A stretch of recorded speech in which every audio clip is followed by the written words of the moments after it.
Hello and welcome back to the Couch Coaches podcast, where I've been saying we talk about what's going on in the world of sports the last week, but really it's just football so far. So what's going on in the week of football? And we had a monster weekend, extremely disappointing for me and Brother Bill.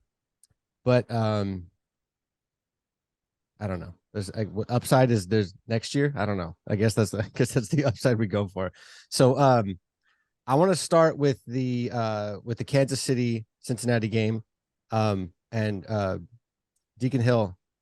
Well, just give me some like general thoughts, and we're not going to talk about anything about Super Bowl predictions, just what happened last week and a couple other stories. But tell me your thoughts on that game. As I thought, it was going to be a tough game. Mahomes, he really gutted it out. You know, he's basically still on one leg. You know, out there playing.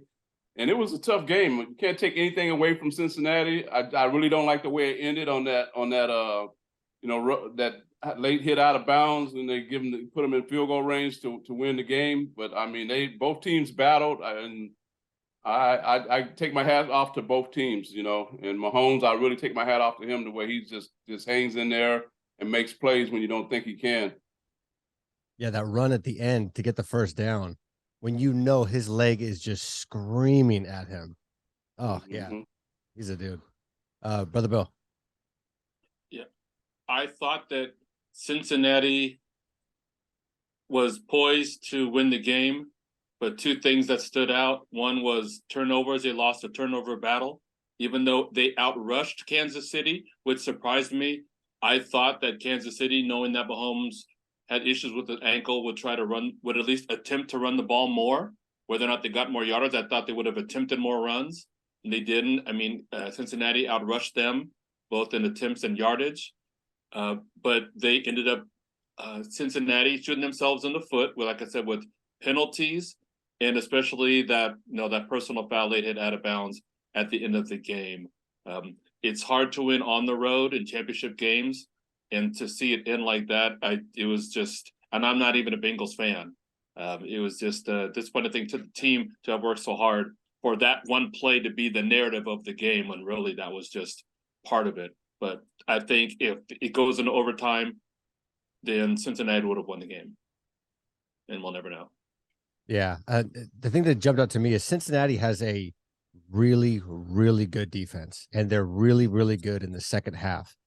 And Kansas City had their top three receivers, wide receivers, not counting Kelsey, were out of the game, and they still could not shut that down enough for them to for the Bengals to easily win. I mean, Burrow he was thrown into double coverage, which I don't know what he was doing. I don't know why he went for the deep pass on the 3rd and 8. I don't know what you're doing. You don't want to score fast anyways. It's Mahomes. You want to get as much time from him as possible.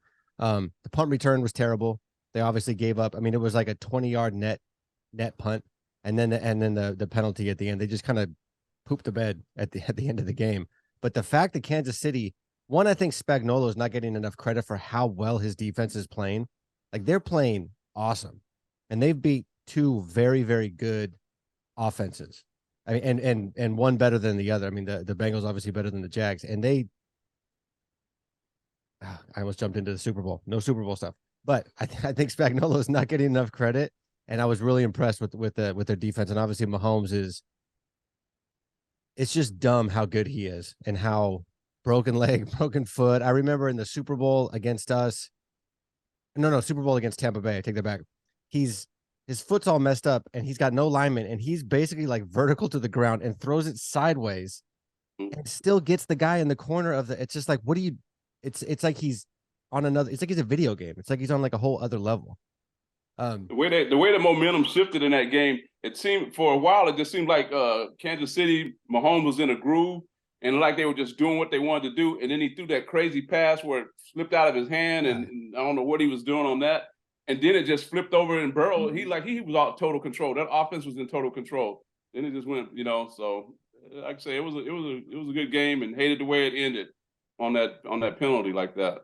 Yeah. I underestimated, and it's not obvious to say this, having watched sports long as you always see in sports players that have it. And Mahomes, even injured, he's already won a Super Bowl ring. Sure, he's been to, this is what it would be his fourth. That was his fourth AFC championship game. But it should quite all their critics that he has it.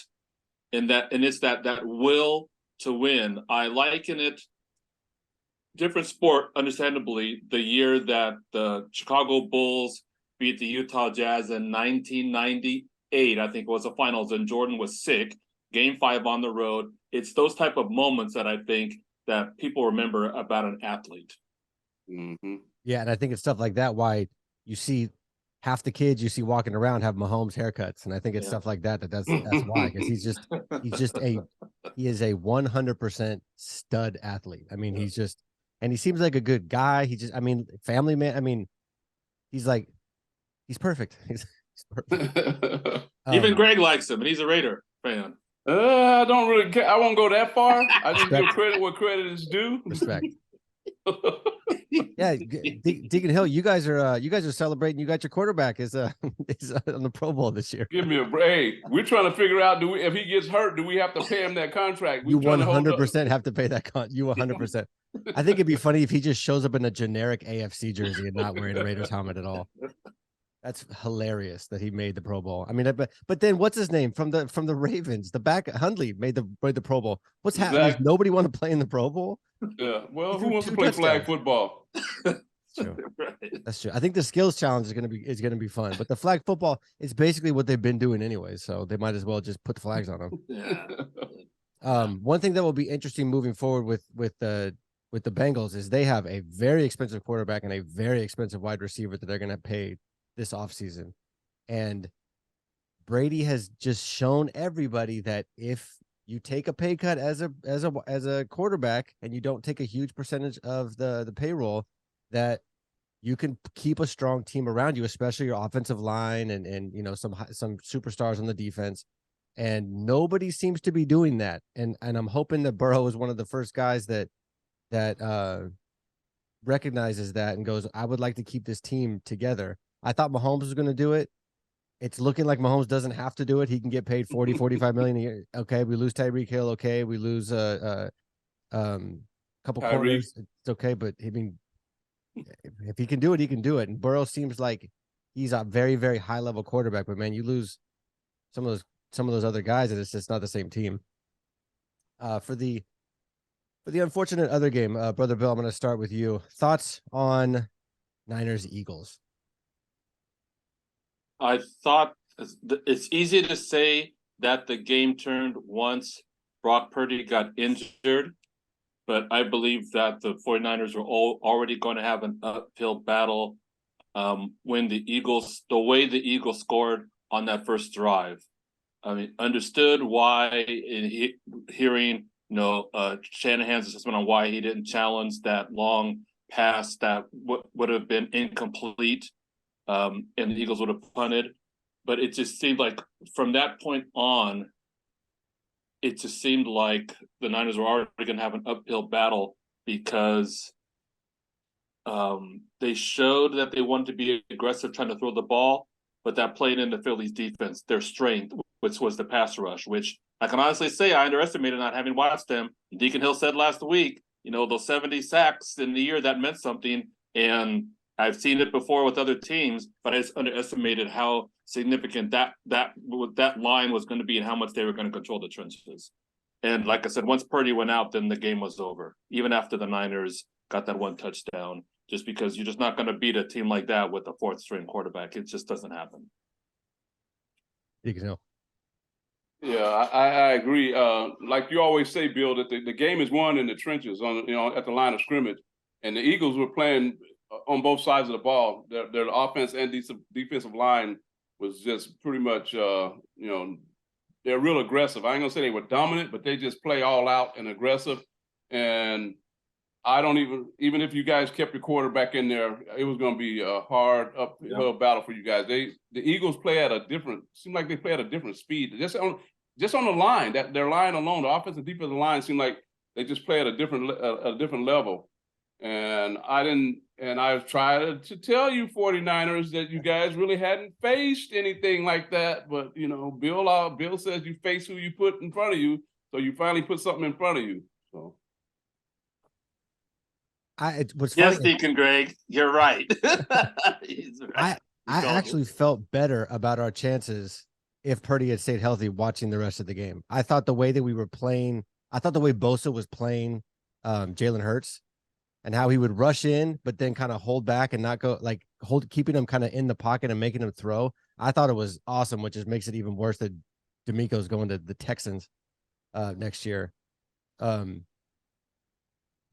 that was a kind of a problem for you guys, because when that defense is starting, that's the problem with Jalen Hurts. You have to hold up on him, and that's what creates other things down the field, and you know, in the running game also. Yeah, for sure. But he's not accurate on the deep ball, which was, I'm just watching that going, if we're held, like, because he was missing passes that were there. And I'll say our corners played really tight. I thought our corners played very, very well, especially in the second half of the game when you knew we couldn't do anything except for run the ball. They were holding pretty tight, but there was a couple passes where he had the dude and he just overshot it. So you're watching that. For me, I'm going, this is the time to do this. And I think just for coaches in general, when a player on the opposing team who caught the ball or didn't catch the ball gets up and does this and runs to the line, just throw the flag. Just call timeout and throw the flag. There's a reason. He did that. Agreed, because I think when Shanahan said, he didn't want to waste a timeout. I'm thinking, but this is the championship game, and to me, that was a situation where you throw it in because you aren't sure, throw the flag, lose a timeout, but at least you can sleep at night knowing that, because there's a reason why players will hurry up and get a playoff. I mean, Right. We've seen it enough. I mean, they have to know something. The other thing that I underestimated was when Sirianni went for it on 4th down deep in their own territory on one of their drives. I mean, it's one thing to be aggressive, but most of the time I would say, no, you're just crazy. You just show your opponent just no respect, that even if you turn it over, that they're not going to score on you. And I mean, that's like I said, I wouldn't have done it. That goes against coaching 101 in that situation. But that's, to your point, Greg. I mean, that's the way that they play, and that's what's got them, to the Super Bowl, being that aggressive on offense. Yeah, those running plays where they were double teaming the inside of the line and just, creating an ocean for the guy to run through. Those two runs where they were like 10 yards out or 8 yards out or 12 yards out, and the Niners just went like this and they went right through. That was what they said they were doing. They were overloading. They were running back to the weak side. They load up on the strong side, and then they would run it back off the weak side. And then again, when you got that running quarterback, your linebackers can't commit right away. They got to see what's going on. Right. So yeah. And Fred tweaking his neck or whatever he did, like at the second play of the game, I'm like, this is not happening. And then it got worse because our dude's playing with he has no tendon in his elbow. Yeah. I think and the other thing I think that disappointed me was the fact that I get Shanahan trying to be aggressive near the end of the first half with Josh Johnson, but knowing that the Niners are going to get the ball to start the second half, I would have been okay with just running the ball and getting out of the first half only down 1 touchdown. Where they were with the clock, the clock wasn't in their favor. And so, Johnson bobbles, and that bobble could have done that on any play, but it just felt like if there was an opportunity to at least try to stay within striking distance, that was lost once they turned it over at the end of the first half. Yeah, well, especially the way everything developed in the second half. Yeah. And too many penalties. I think that the Niners, they just started to be too aggressive trying to make plays happen, and that's when mistakes started happening with all the penalties. Yeah, and they started calling everything. Yeah. Deacon Bill, Brother Bill, I was going to send you. They had this. I seen this shirt today, and they had, how you have like straight out of Oakland or straight out. They had one for the 49ers, straight out of quarterbacks. Oh, there they go. There they go. It's not lying at all. I will say this is the first time I say this is the first time in a few months where I went, I could really see the Niners picking up Brady. This is the first time I thought that I think I could see them. I see Jimmy's probably going to the Raiders. I think they're going to trade Trey because Trey's a terrible backup for Purdy. And I think they keep Purdy as a backup, and I think they bring in Brady and sign him to a 2-year contract. I kind of agree with. I think that Brady might go to the Niners, but I wouldn't trade Trey. Why would you do that? Because you really don't know what you have with him yet. So That's you true. could and you still don't really know. You don't know how Purdy's going to recover from that surgery. He's going to be. I heard he's going to be out for 6 months. Yeah. I would let those two guys battle for that backup position, Trey and Purdy, and just let Brady stay there and mentor them for a year or whatever he's going to be there for. But you still don't know. I wouldn't just throw Trey out the door right now. I'd still hold on to him. You got that. Like I just told you, you straight out of quarterbacks. You don't want to be in that scenario again. Well, that's what I was saying. When we traded Mostert, I was like, why are we trading Mostert? Elijah Mitchell gets hurt. Like, he plays 3 plays, gets hurt, is out for 2 games, plays 4 plays, gets hurt. He's out for 5 games. Yeah. So I thought this topic was going to be much more an interesting dialogue when we're talking about the Denver coaching search, but somehow everything came back around and everybody said no. And then they came back to the guy they wanted in the first place, and the Broncos have Payton. So, Deacon Hill, as somebody that is going to have to face him and whatever Russ is next year, give me your thoughts on having to face Payton and potentially Vic Fangio if he picks him up as a DC. Well, Payton, we beat Payton a couple of times when he was in New Orleans. So he's a good coach, but the coach ain't on the field, and I it's a good pickup for Denver. That he's a good coach and he's going to be competitive. But the Raiders, they just got to play. It's a good pickup for them. But it ain't like I put fear in the Raiders or any. We played them. We played against them before. They said a couple times that he underachieved with the talent that he had down in New Orleans. He didn't win some games that he should have won. So it's a good pickup for him. But hey, I'm just worried about the Raiders. We need to get ourselves together. I don't worry about them other teams. Did you guys keep your defensive coordinator this year? Yes. He has. Yeah, a lot of people to a lot of people's dismay. Yeah, he's still there. That's weird. That seemed to be the weakest part. I mean, you guys obviously shipped Carr out, but you guys aren't giving him permission to talk to teams for a trade. That's the whole. What, Carr? This is very Raiders. This sounds very Raiders to me. Yeah. You know what though? But a lot of people came down hard on our defensive coordinator. I'm not one of them. You know how I'm. If my offense can't stay on the field, if you keep my defense on the field all day, then I can't come down hard on the defensive coordinator. They made plays. They made a lot of plays. I think if you give them a better offense that can give them some rest on the sideline a while, they'll be better. So I'm not really hating on that defensive coordinator like everyone else is. What do you think about Kellen Moore going to San Diego, going to the Chargers? To the Chargers? Yeah. You know what? I think he's gonna do well over there. I think he's gonna help out the quarterback, and that's the way he did with Dak. He improved Dak's down the field. That's what they were talking about. San Diego, they got a big arm. The quarterback got a big arm, but they don't put the ball down the field enough. They don't stretch the ball. So I think he'll be good over there. Yeah, I think that's a huge, and it's a very Cowboys move to make the wrong move and ship the guy out. That's not the problem, but it's. I mean, I was happy for blanking on his name, Herbert, just because he's gonna have a real offensive coordinator. Exactly. I mean, and I think Dallas will be probably about the same, maybe probably a little bit worse on offense next year.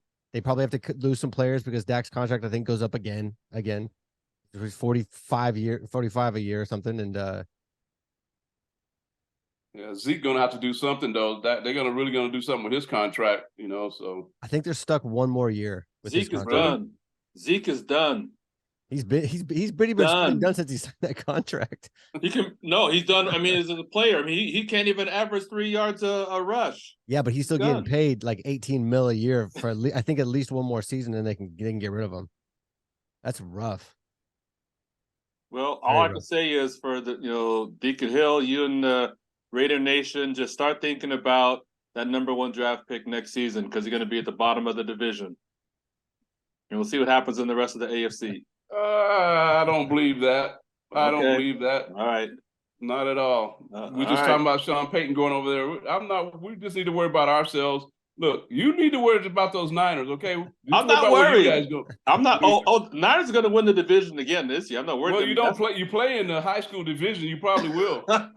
That's only 6 games out of 17. You still got to play the other 11. Do you guys think Rodgers is going to New York? The Giants, you mean, or the Jets? The Jets. Jets? I do. I kind of do. I do. And the more I hear, they said Green Bay is like really done with him, you know. And they were talking about him going to the Niners, but then they were saying that the Niners would have to give up too much for him, and they don't want to do that. So it seems like the most logical place is the Jets. So I think it's a pretty good shot. But doesn't everybody, like, when you trade a superstar, you give up a ton of assets to get the superstar? Like the Jets have a strong young team, but do they have? I mean, maybe they have a bunch of draft picks, but like, you'd think he's going to go to that team and it maybe have potential now, but you're going to lose some of that potential in the trade. Yeah, it seems crazy. Like, would you want to trade the assets you would need to trade in order to get him on your team? No, because I it would be different if the Jets were the type of team. Number one, they're in a tough division anyways. They've got to battle the Bills and the Dolphins, right? And you don't even put New England in there anymore. No. New England's done too. So to say if they were just one player away, then maybe, but he's not the savior of that team to where you have to give up so much in order to get him. I mean, he's on the other side of his career, and the way they run the ball, the way they run their offense, they don't need a quarterback of his quote unquote caliber in order to be successful in that division. I just think they could do better with maybe not an Aaron Rodgers. Now they need to get a quarterback. I mean, I don't know where that would come from, but I just think they'd have to give up too much in order to get him, and that would set them back in the long run. Yeah, Deacon Hill, would you, thinking about some of the assets that you've kind of heard are on the trading block for the Raiders, would you give up that and some more in order to get Rodgers on your team? No. I think I agree with Bill. I don't believe in giving. Not on my team now. Another team can give up whatever they want to. Exactly. But if the people that are on your team are making your team successful, why would you give them up for somebody? Then now you got other holes to fill. So no, I would me as a Raider, I'd go with that Stidstrom or whatever his name is. I'd bring him back. And then I would draft a quarterback, one of these top quarterbacks. I think we got the 7th overall pick. We might be trying to trade up a little bit or something, but I would use that. A lot of people on our, a lot of Raider people, they want to get a lineman. We need defense, blah blah blah blah blah. We need a quarterback, and I would draft a quarterback, and I wouldn't worry about Aaron Rodgers. I wouldn't give up anything for him. Yeah, looking at Rodgers, the last 3 years, the way his team has gone out. And it's been him not stepping up and slinging the ball down the field. I mean, to me, that would be one, he's 39, but that'd be a huge deterrent to me that he's not that dude. Like when your team needs him to go down against us last year was pathetic. They scored nothing. I mean, Jimmy G outplayed him, and Jimmy G didn't play all that well. It's like, how can you not, like, when you just need 3 points, Mahomes, give him 10 seconds on like the 10-yard line, and he'll get you those 3 points somehow. Josh Allen's can kind of be in that kind of category. You got Aaron Rodgers is not that dude. So to give up a 1 and a 2 or 2 1s and your top receivers or or a linebacker, it just doesn't make any sense to me, because even if he makes you guys better, when you need him in order to move on, he's going to do what he did the last 3 years, maybe worse, because it's a new season. I mean, so you're going to have 1 year of mediocre stuff before he kind of gets onto the system, and then the second year, then he's 41. It seems like too much, and I can't imagine all that hippy dippy stuff that he's into in New York. I can't imagine the New York media with him talking about going to ayahuasca and hanging out and doing this stuff. But those guys are such hardcore fans. And I'll be like, oh, really? Did you have a nice trip, literally and figuratively? Really? Can we talk about football instead of your drugs? So next week we're gonna talk about the football matchup, and then we will probably start squeezing in some basketball stories. basketball stories, basketball opinions. We talk about the Lakers. Oh yeah, you know what? They were watching. I don't know what they did tonight. They were up by 5 and they blew it or something. They probably lost. Hey, so but you guys didn't even touch on how you guys feel about losing your defensive coordinator. Not great. Not great. I'm glad for him that he gets an opportunity to coach. The question now will be whether or not, and again, I know Joe, we were texting earlier, if Vic Fangio is even an option to come back to the Niners. That'd be great because he knows. I mean, he's a known quantity. We got the Super Bowl with him. Any other defensive coordinator, then you're talking about whether or not you promote from within. As opposed to going out on the street and getting someone and you don't know what style they're going to bring in their coaching staff and so forth. So, I mean, like I said, I'm glad for D'Amico, and not surprising that he's got an opportunity. So we'll just see what happens. Still got the same players. We'll just have to see.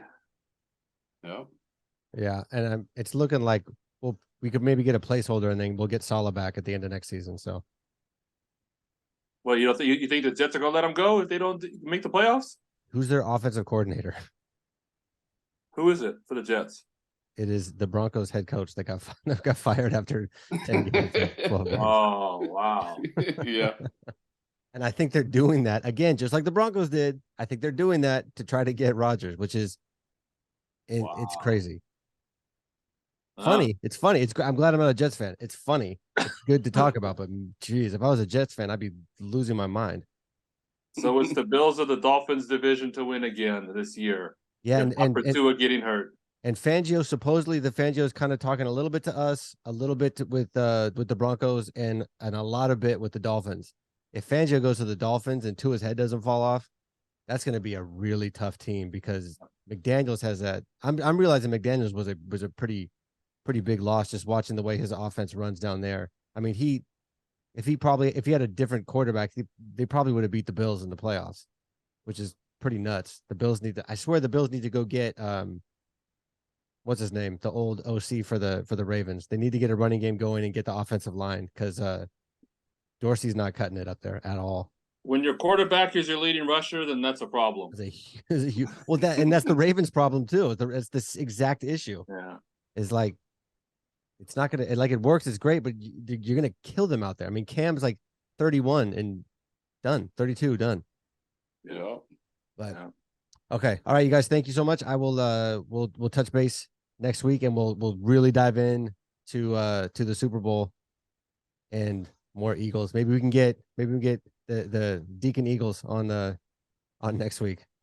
I'll try again. You know what? He texted me. He said he was actually at a church function. That's why that's what he told me. He said, and being a good deacon, I believe he was. Yeah. Well, that's all. It's also, what are you going to say about that? You go, oh, okay, he's at a church function. He also knows the argument ends right there. Right. Okay. Well, hopefully he's got no church functions next Tuesday. We can get him on here and he can gloat.